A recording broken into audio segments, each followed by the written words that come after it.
Voyons maintenant la parole. Nous connaissons tous le prologue de Saint Jean. Au commencement était la parole et la parole était avec Dieu et la parole Dieu. Dans Genèse 1:3, il nous est dit que Dieu dit que la lumière soit et la lumière fut. Saint Jean continue en nous disant que personne n'a jamais vu Dieu, sauf le Fils unique qui est dans le sein du Père. C'est lui qui l'a fait connaître.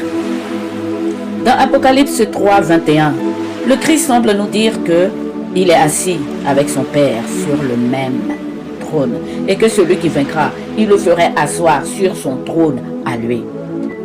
Dans Isaïe 45, les versets 18-19, Dieu se révèle à son peuple.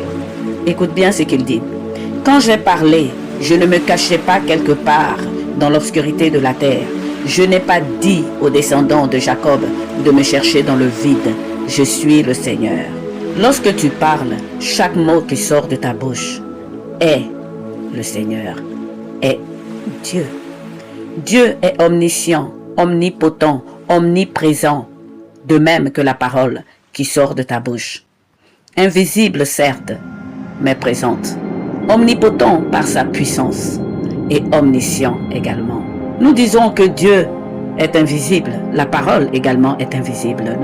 Dieu dit à son peuple, je n'ai point parlé en cachette, et pourtant son peuple ne le voyait pas. Je n'ai point parlé dans un lieu ténébreux.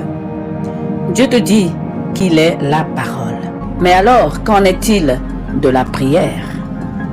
Votre parole est prière, notre parole est prière. Si Dieu ne parle pas en cachette, ni dans le vide, ni dans un lieu ténébreux, c'est que notre prière aussi n'est pas dite dans le vide, ni en cachette, ni dans des lieux ténébreux. La parole est Dieu, donc lorsque vous priez, Dieu entend votre parole, votre prière. Notre maître nous enseigne en disant ceci, écoutez bien. Ayez foi en Dieu. Si vous dites à cette montagne, ôte-toi de là et va te planter dans la mer, elle ira. Ayez donc foi en la parole qui sort de votre bouche, car cette parole est Dieu. Si vous la dites, vous la parlez, elle se réalise.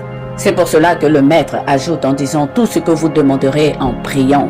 Croyez que vous l'avez reçu et vous le verrez s'accomplir. Pourquoi donc toutes nos prières ne sont pas exaucées? Première raison, elles ne sont pas conformes à la volonté de Dieu. Notre Maître en a fait l'expérience dans le jardin des Oliviers. Deuxième raison, celle-ci est plus surprenante.